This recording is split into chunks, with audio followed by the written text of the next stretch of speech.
এক দেশে ছিল এক জলজলে রাজ্য, যার নাম লুমিনা। সেই রাজ্যে বাস করত এক রাজকুমারী, তার নাম ছিল বিথি। অন্য সব রাজকুমারীদের থেকে আলাদা, বিধির ছিল এক অনন্য গোপন রহস্য। বিথি ইচ্ছামত অদৃশ্য হতে পারত। এই অদ্ভুত ক্ষমতা তাকে জন্মের সময় এক রহস্যময় পরী দিয়েছিল, যিনি ফিসফিসিয়ে বলেছিলেন, এই উপহার দিয়ে তুমি করুণা, সাহস আর বুদ্ধিমত্তার শক্তি শিখবে। বয়স বাড়ার সঙ্গে সঙ্গে বিধির এই অদৃশ্য হওয়ার ক্ষমতা তার জন্য আশীর্বাদ ও চ্যালেঞ্জ দুই হয়ে দাঁড়ায়। সে রাজ্যের ব্যস্ত রাস্তাগুলোতে অদৃশ্য হয়ে ঘুরে বেড়াতে খুব ভালোবাসত, যাকে কেউ দেখতে পেত না। কিন্তু এই ক্ষমতা তাকে একাকিত্ব অনুভব করা, কারণ বিথি ভয় পেত যে মানুষ তাকে অদ্ভুত বা বিপজ্জনক বলে ভাববে। একদিন এক অপ্রত্যাশিত ঘটনা সবকিছু বদলে দেয়।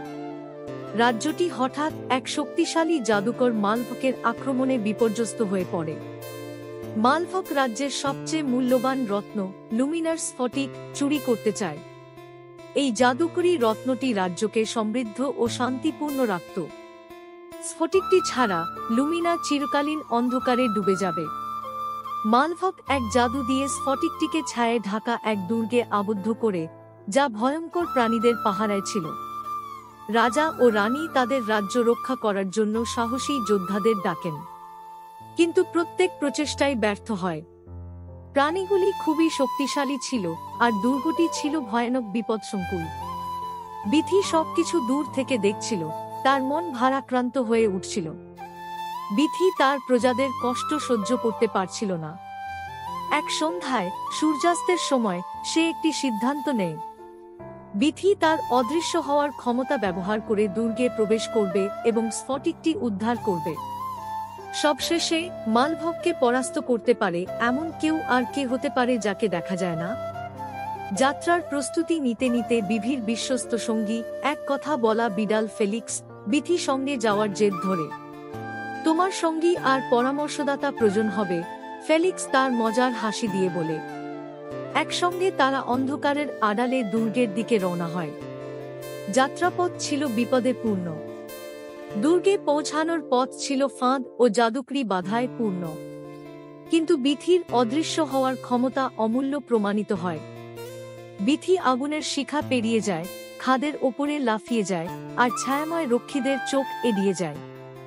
ফেলিক্স তার তীক্ষ্ণ বুদ্ধি আর চট্টে পায়ের সাহায্যে তাকে গোল বাঁধার মতো করিডোরে পথ দেখায়। শেষমেশ তারা দুর্গের কেন্দ্রে পৌঁছায়, যেখানে লুমিনার স্ফটিকটি অন্ধকার জাদুর এক ঘূর্ণিতে ভাসছিল। মালভক পাহারায় দাঁড়িয়েছিল, তার চোখে শয়তানি ঝলকানি। আমার রাজ্যে কে ঢোকার সাহস করেছে, সে গর্জন করে তাদের উপস্থিতি অনুভব করে। বিথি নিঃশ্বাস আটকে অদৃশ্য থেকে তার পরিকল্পনা করছিল। ফেলিক্স ফিসফিস করে বলে, তাকে বিভ্রান্ত করতে হবে। তার লেজ নেড়ে ফেলিক্স ঘরের এক কোণে ছুটে যায়, এক গাদা জাদুর বই ফেলে দেয়।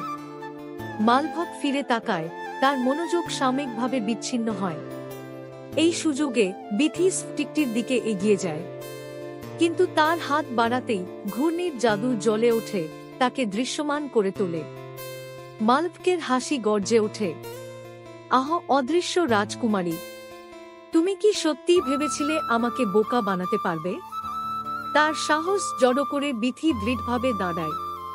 তুমি এখন আমাকে দেখতে পাচ্ছ, মালভক, কিন্তু তুমি ভালোবাসার জন্য লড়াই করা মানুষের শক্তি অবমূল্যায়ন করেছ। দৃঢ় সংকল্পে বিথি তার ক্ষমতার এক লুকানো শক্তি সক্রিয় করে। তার অদৃশ্যতা এক ঝকঝকে আভায় রূপ নেয়, যা মালভককে বিভ্রান্ত ও বিপদকামী করে। ফেলিক্স মালভকের কাঁধে ঝাঁপিয়ে পড়ে, তার পোশাকে আঁচ কাটে তাকে আরও বিভ্রান্ত করতে। এই বিশৃঙ্খলার মধ্যে বিথি আবার স্ফটিকটির দিকে হাত বাড়ায়। এবার তার স্পর্শে উষ্ণতা ও আলো অনুভূত হয়। স্ফটিকটির জাদু তার মধ্যে প্রবাহিত হয়ে তার চারপাশের অন্ধকার মন্ত্র ভেঙে দেয়। একটি উজ্জ্বল আলোর রশ্মি দুর্গটিকে ভরে দেয়, ছায়াগুলো তাড়িয়ে মালভককে রাতে পালাতে বাধ্য করে। স্ফটিকটি নিরাপদে হাতে নিয়ে বিথি ও ফেলিক্স লুমিনায় ফিরে আসে বীরের মতো। প্রজারা উল্লাস করে, কারণ রাজ্যের আলো ও সমৃদ্ধি পুনরুদ্ধার হয়। বিথির মা বাবা তাকে জড়িয়ে ধরে, তাদের চোখে গর্ব ও ভালোবাসা। সেই দিন থেকে বিথি আর তার ক্ষমতা লুকিয়ে রাখেনি। বিথি বুঝতে পারে যে তার অদৃশ্য হওয়া লজ্জার বিষয় নয়, বরং একটি শক্তি যা তাকে অনন্য করে তুলেছে। বিথি তার ক্ষমতা ব্যবহার করে অসহায়দের সাহায্য করতে শুরু করে, রাজ্যের একজন প্রিয় ব্যক্তিত্ব হয়ে ওঠে। এইভাবে রাজকুমারী বিথির গল্প এক কিংবদন্তি হয়ে ওঠে, একটি সাহসিকতা ও আত্মাবিষ্কারের গল্প যা ভবিষ্যৎ প্রজন্মকে অনুপ্রাণিত করবে। আর ফেলিক্স, সে লুমিনার সবচেয়ে বুদ্ধিমান বিড়াল হিসাবে তার নতুন খ্যাতি উপভোগ করত, যদিও সে সবসময় জোর দিত যে এই অভিযানের আসল নায়ক সে নিজেই। লুমিনার রাজ্য প্রস্ফুটিত হয়, তার মানুষজন শান্তি ও সম্প্রীতিতে বাস করতে থাকে, তাদের অদৃশ্য রাজকুমারীর কাছে চিরকাল কৃতজ্ঞ, যিনি সাহস করে দৃশ্যমান হতে পেরেছিলেন।